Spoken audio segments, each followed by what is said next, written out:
Back to stats, we are going to look today at hypothesis tests for two-sided hypotheses involving comparison of means. So we've already talked a lot about how to perform hypothesis tests using the normal distribution. And the secret there is to be able to calculate a standard error. We tell a sort of a null story, and then we ask ourselves, how likely is that? We use the normal distribution to sort that out by combining our standard error with other calculations so that we can calculate a test statistic, and then we compare that to the normal distribution. The example that we're about to do is very similar to the z-test for a mean example that we did in the past. But this example is going to be different because it's going to be a two-sided hypothesis. So a statement of inequality without any particular direction. And the working example that we're dealing with this time is an example that applies to a certain species of bird called a swallow. So a swallow is pictured behind me. It's not a beautiful picture, but it'll do. A swallow has a characteristic forked tail, which makes it very, very maneuverable in flight. So I want you to imagine that we are researchers and we have discovered a new group of these birds. Now let's assume that we have a sort of a baseline expectation for what these birds are like, and it's given by this here. So a certain species of swallow has an average mass of 20 grams and a standard deviation of 6 grams. I just made up those numbers. They're realistic for the size of these birds. 20 grams is not much, but birds are very light. So that's basically the baseline for what we expect from this species. And let's say, for the sake of argument, that we've discovered a new group, but we don't know whether they're statistically different, right? They may be some subspecies or a completely new kind, and we're just going to use our measurements of their mass to assess whether they are statistically different, okay? So let's just say, for the sake of argument, that this happens on an island somewhere. An island is a habitat for some subgroup. And they have an average mass of 22 grams, which is not much different, but it is, possibly significant there. So they have an average mass of 22 grams, and let's say a deviation of 7 grams, which is similar to the other group, but slightly different, okay? And here I've marked n equals 25. That means that this measurement is based on the measurement of exactly 25 swallows in this subgroup. So the question that we want to ask is this subgroup statistically significantly different? And the key word there is different. We're not asking, are they significantly heavier? We're not asking, are they significantly lighter? We're asking, is their mass statistically significantly different? And that means that our alternative hypothesis is a statement of difference. Basically, mu is not equal to 20. It's a statement of difference without any particular favored direction. And the null hypothesis is the corresponding statement of equality that says, no, mu is really equal to 20. How could that be true? That could be true if these are, in fact, the same type. They actually have no statistical differences, but we just sampled 25 of them, and it just happened that we got some heavier ones. So let's tell ourselves a null story and figure out what's really going on here. So in order to clarify our thinking, let's think in terms of a null story. So these 25 are from the same population. And that population has a mu value of 20, exactly 20. And they're heavier just because of some random. So heavier because random chance. Now, x bar, which we measured to be 22, x bar should have been 20. And when I say it should, I don't mean really that it ought to have been exactly 20. What I mean is our general expectation about what we should have gotten for x bar is that we should have gotten around about 20. That's a good central value to predict what we should have gotten. If the null hypothesis is true, that means these swallows are just the same as ordinary swallows, and so they should have a mass of 20 grams. And so we would have expected it to work out to be 20 is what I mean here by should. But they should have, there would have been some standard error which is just recording the natural variability that we get from random sampling. And that standard error would have been real and would have affected the value of x bar. So there would have been some standard error here. And even if we're assuming that these are drawn from the same population, we're expecting some standard error. Now, how much standard error should we expect? This is actually a little bit tricky here. So in the null story, these are drawn from the normal ordinary population of swallows.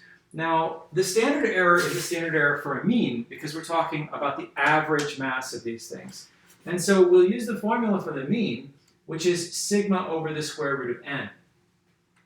Now, what will we use for sigma? We need to plug in our measurement of the standard deviation, but there are two standard deviations here. There's the standard deviation of 6 grams, which applies to ordinary swallows. And that's actually assumed to be a population-wide standard deviation for ordinary swallows. Then there's the standard deviation 7 grams, which applies to the data set of 25 that we collected from the island. So which standard deviation should go in here? Well, that's why it's useful to tell this inside the null story. If the null story is really the right explanation, then all these swallows are the same. This is an inaccurate measurement, then, of the standard deviation of swallows, ordinary swallows. This is a more accurate baseline, general understanding of the standard deviation of swallows.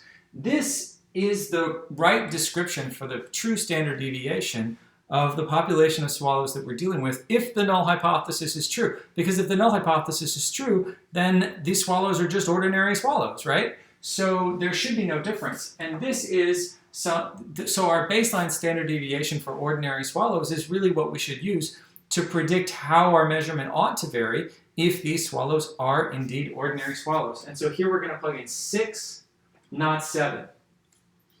And so then square root of 25.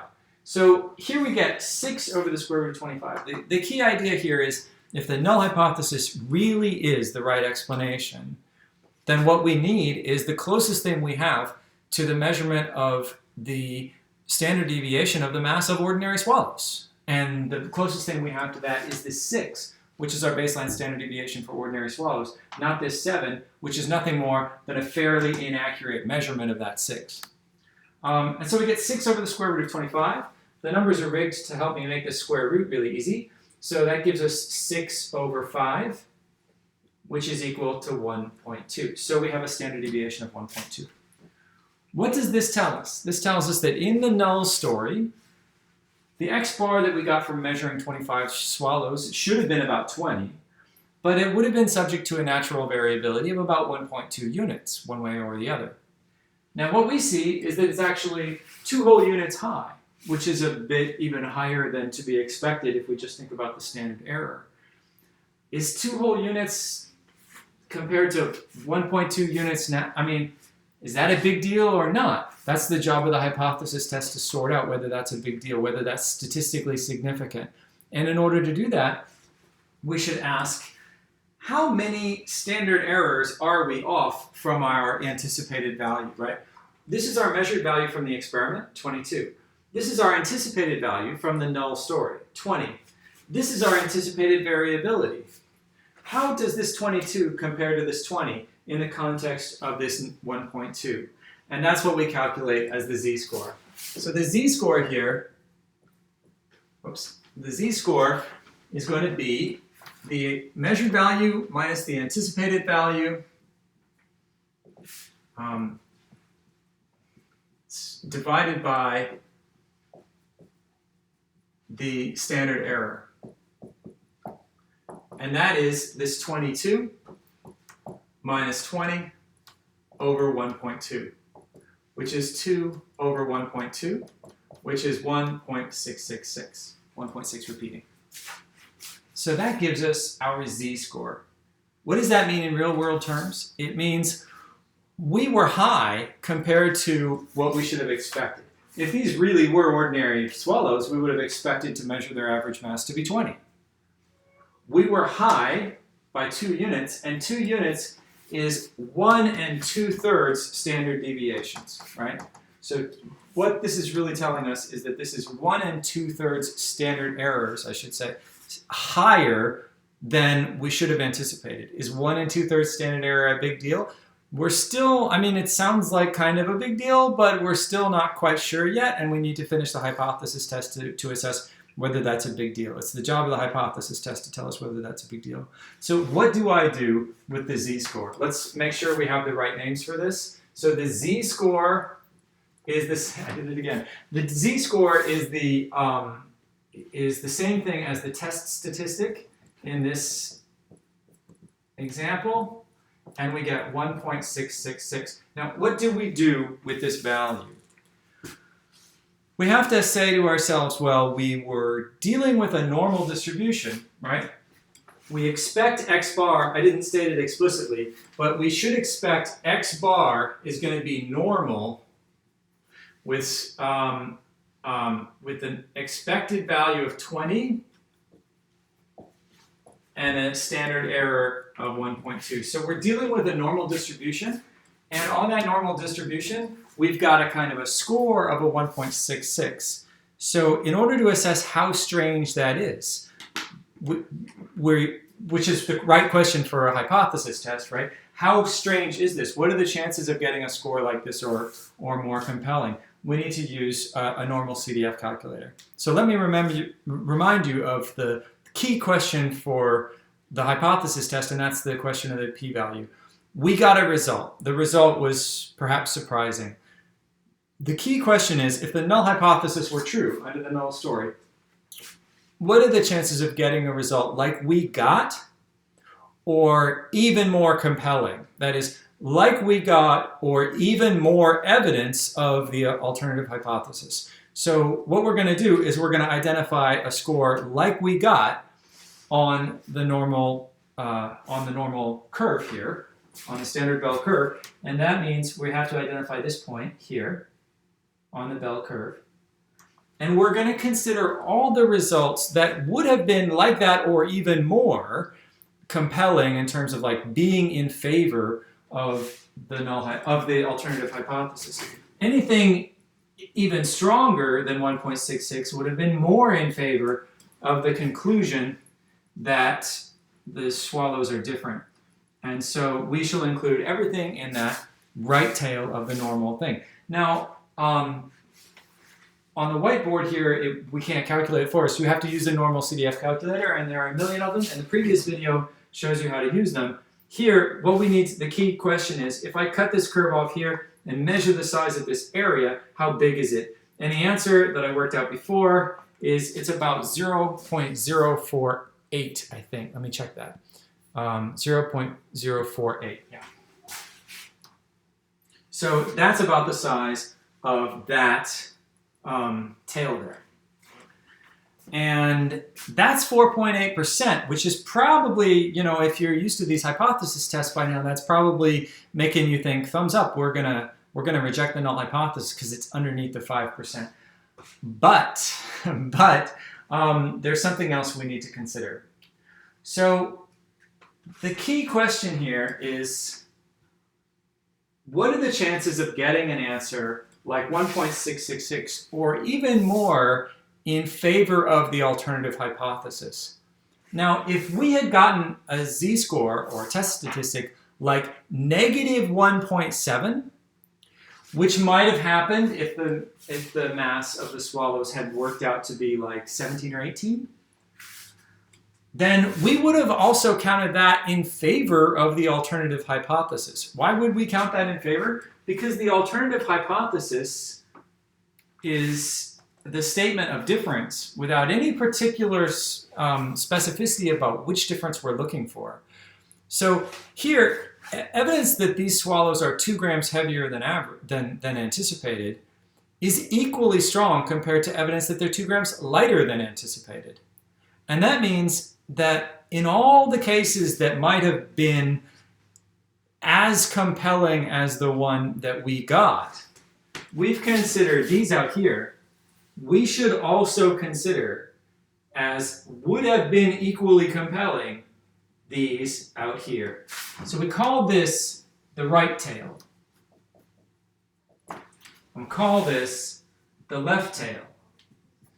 And if we're asking the question of the p-value, if we're asking that question right, the question is, if the null hypothesis had been true, what would be the chances of getting evidence as compelling as ours or more compelling? And the answer is that evidence, as compelling as ours or more so, is out here on the right tail, but it is also lurking out here on the left tail. So this is something different from what we've done in the previous examples. And the reason we're doing this differently now is that the hypothesis is a two-sided hypothesis and would favor evidence of being on the other side too, right?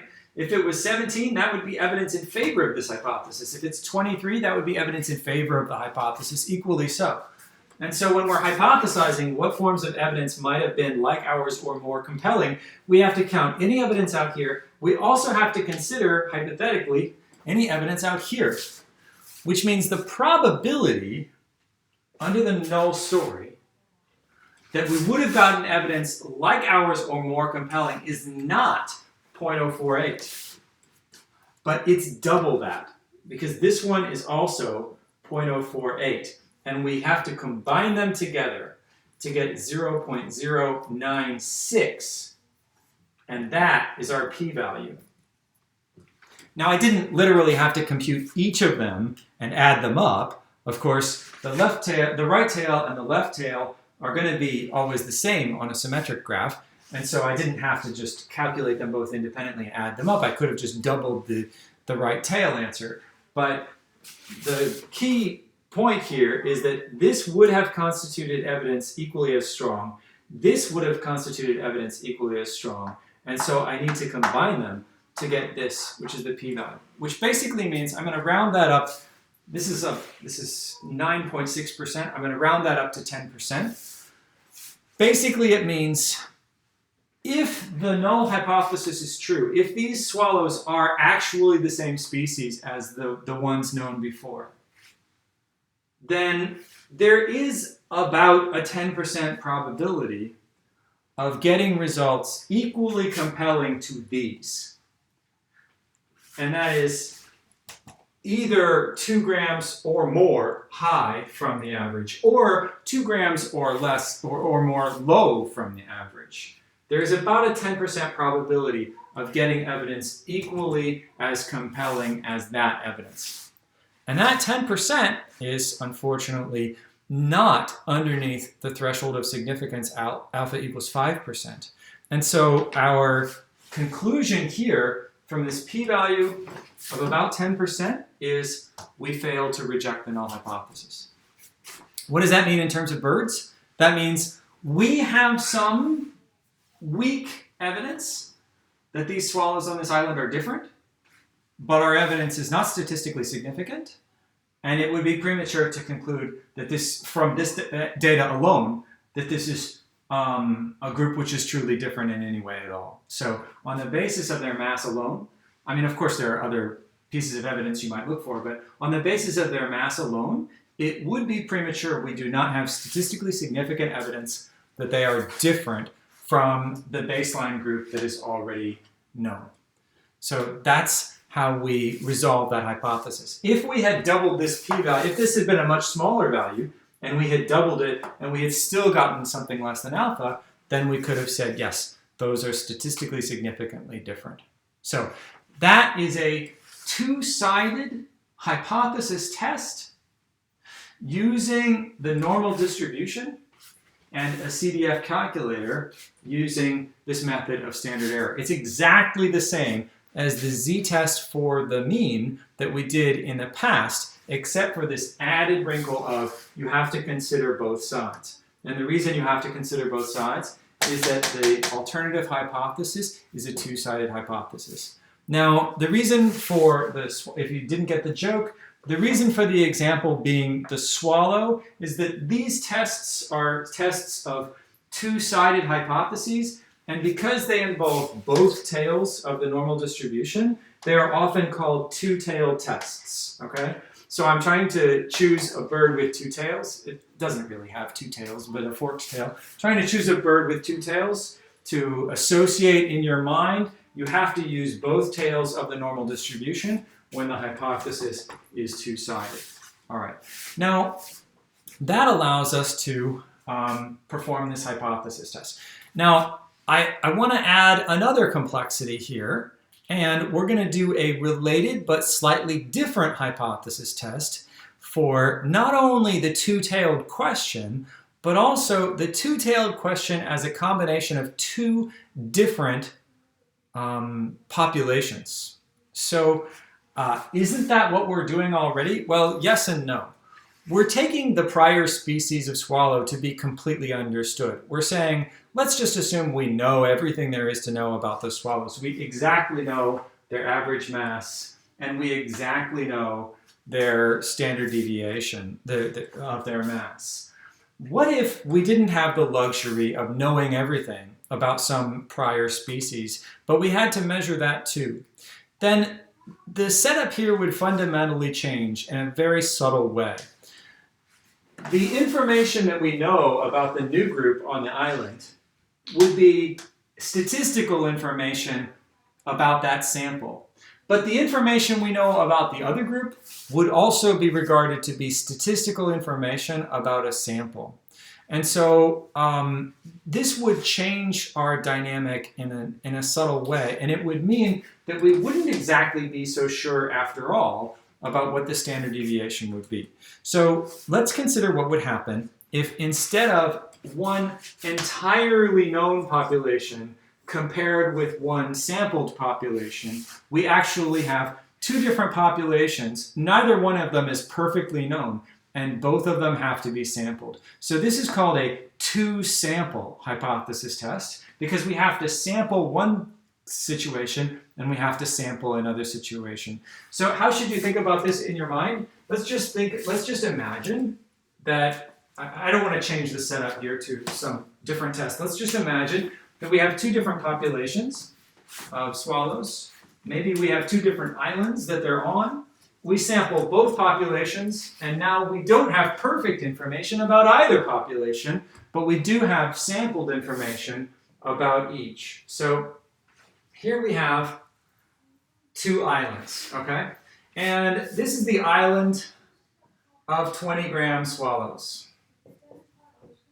And its standard deviation is going to be 6 grams. So this is going to be x bar 1 and s1. This data, so notice that I'm not calling them mu and sigma.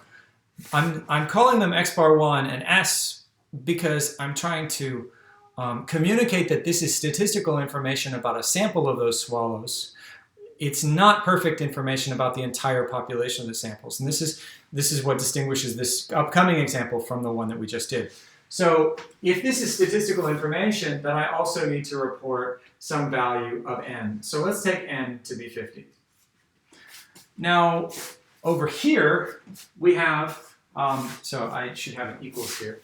So x bar 1, which is 20 grams, and s1 and n. Okay, so then over here we have another island of swallows, and I'm going to call this x bar 2, and maybe they're slightly heavier. Let's make them 23 grams, slightly heavier than last time. And let's say their s is going to be 7 grams. They're not only heavier, but their weight is more variable for some reason. And let's say n equals 25 again. It's not necessarily always going to happen that you'll have the same sample size in both samples, right? And I've drawn this island slightly bigger. We can imagine the island is bigger, but it's supposed to communicate that that sample is bigger. So this example is almost exactly the same as the previous example. The only difference is this population, for comparison, is not fully known, but only statistically known. So we have a sample of this information, and we have a sample of this information, and we have to compare two samples. So this is a two-sample, two-sided hypothesis. So what is the hypothesis here? The hypothesis is that the average in this case is not equal to the average in this case. And the null hypothesis is that the averages are equal. So notice the averages here in the hypotheses are always the parameter values mu, not the sample values x bar. So our alternative hypothesis is going to be these are truly different populations, and they're different in their mass. They're statistically there's a significant difference between the masses of these populations. Again, let's phrase a null story. So the null story here is going to be that it's going to be a story that emphasizes the truth of the null hypothesis here. So the null story is going to be that these are basically the same population. Maybe the islands are close by. Maybe it doesn't matter that they're two separated islands because the birds can easily fly between them. So we're going to say this is the same population. And what we're going to say here is that x bar, so what should we say about x bar 1? What should we say about x bar 2? It's tempting to say x bar 2 should have been 20 or x bar 1 should have been 23. But this is not exactly the right level of reasoning. If we're working on a comparison between two measured things, then we should probably reason about their difference. So here, in order to talk about the relationship between x2, between this guy's x bar and this sample's x bar, then we should reason about the difference. So the difference should have been 0. Now, I'm not even sure that x bar 2 should have been 20. Maybe this is a little bit like accidentally measured a little bit low, and this is accidentally measured a little bit high. Or maybe they both should have been 24, but I do want to say that they should have been the same, right? There's no reason other than random chance that they ended up different. That's what the null hypothesis, that's what the null story is saying here. And again, by should have been, I don't mean that there was an error, like the statistician messed up. What I mean here is that this is the value for x2 bar minus x1 bar that we should have expected, not knowing anything other than the fact that these are all the same kind of bird. So it would have worked out that way. So x2 bar minus x1 bar is going to be normally distributed. It would have been normally distributed with a center of 0. But what would be the standard error? This is a tricky, tricky question. And there's there's actually a lot of different ways to think about this question. And arguably, the best way to think about this question is to think about a pooled sample here. There are a lot of different approaches that we can think of for the standard error, but I want to talk about the simplest way to think about what's going on. So the standard error here is the standard error for a difference. Now, I'd like to say, so you might be thinking, oh, he's going to use the same formula, sigma over root n. But, okay, if I'm supposed to use the formula sigma over root n, then what's my sigma and what's my n? So I've got a standard deviation of 7 grams here and an n of 25. I've got a standard deviation of 6 grams here and an n of 50. And there's no particular reason to prefer one or the other. And so it's really confusing. How do I figure out what sigma I'm supposed to use? How do I figure out what n I'm supposed to use? So one approach that we're not going to pursue, but I just wanted to put it out there, just in case you hear of it somewhere. One approach that we're not going to do right here is what we can do is we can, on the grounds that these are all just the same bird, right? We're still in the null story. These are all the same population. On that grounds, what we can do is we can take the data set for these and the data set for these, and we can just merge them into one big data set. That's called a pooled sample. Pooled sample. Pooled meaning like pool them all together into one. So we can take the data set for this one and the data set for that one. We can bunch them all together into one big data set of 75 birds.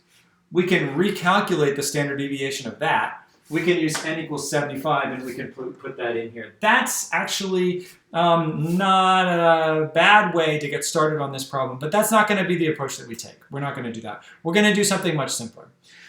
Remember that we've already talked about, when we did confidence intervals, we've already talked about a way to reason about the standard error of a difference. And that requires that we have the standard error for each one individually. With the standard error for each one individually, then we can combine them by a fancy formula to get the standard error of the difference. So what we're going to do is we're going to calculate actually 3 standard errors for the purpose of this problem. Standard error for these, standard error for those, and a pooled and the combined standard error for the difference. So let's do that. Now it's not the only way to go about this problem, and there are some reasons to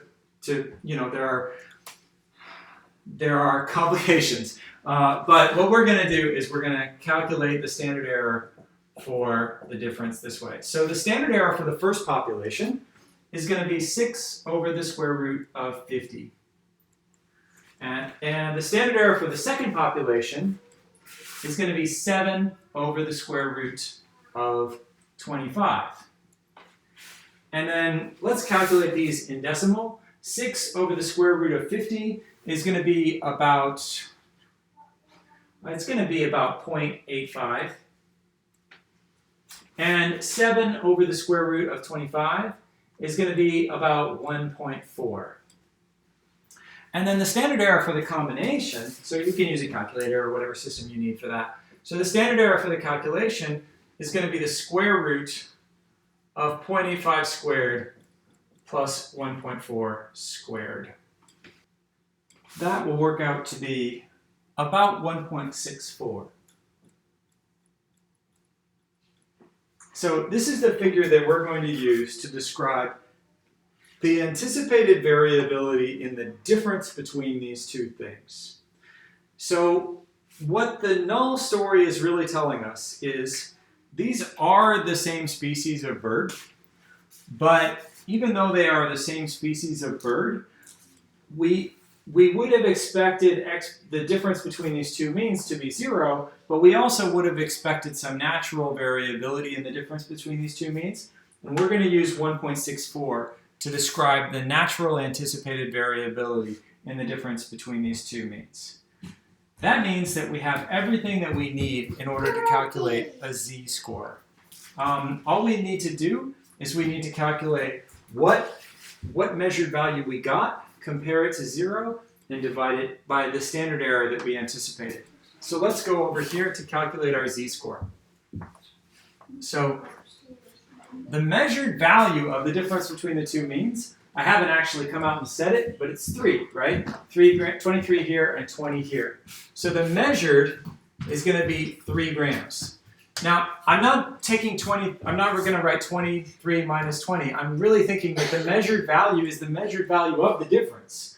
And the difference itself is measured here to be 3. So that's 3 grams. The anticipated value is this 0. That's the null expectation. And the standard error is going to be 1.64. And so in order to get the z-score, I have to take 3 divided by 1.64.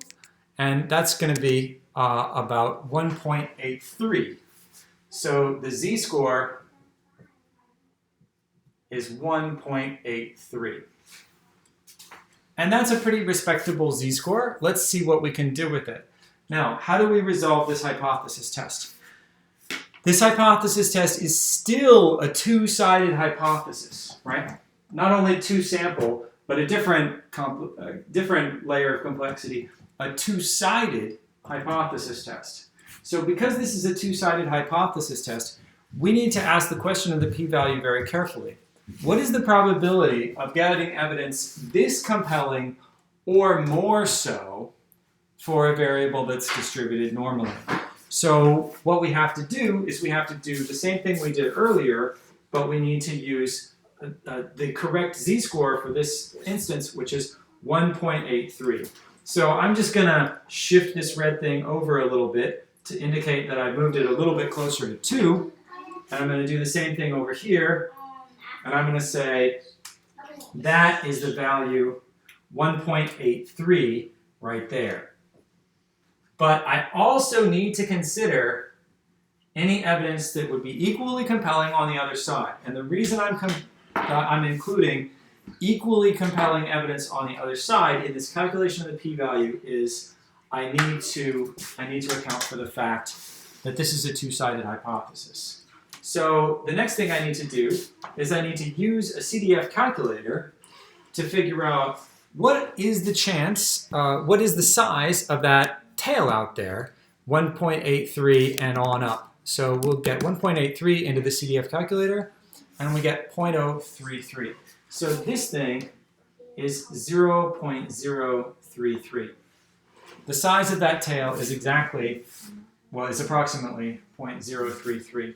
But this tail is equally large, and I have to double that to get the p-value here. So the p-value, which should be written in red because all this area is written in red, the p-value is actually double that, 2 times 0.033, which is 0.066. And now that we have the p-value, we're essentially done with the problem. We just need to draw the right conclusion from the p-value. This p-value is close but no cigar. This is just a little bit over the alpha value of 0.05, which is our standard threshold of significance.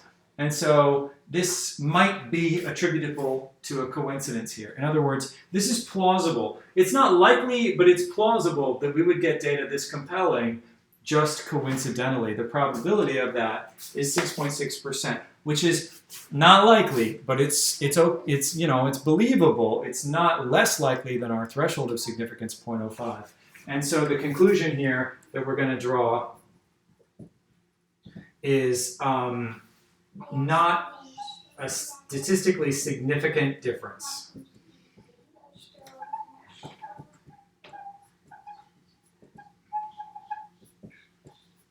So because our p-value was not underneath our alpha, we failed to reject the null hypothesis. We failed to establish the alternative hypothesis in the sense of being statistically definitive. So in other words, we kind of end without complete knowledge. Now, why?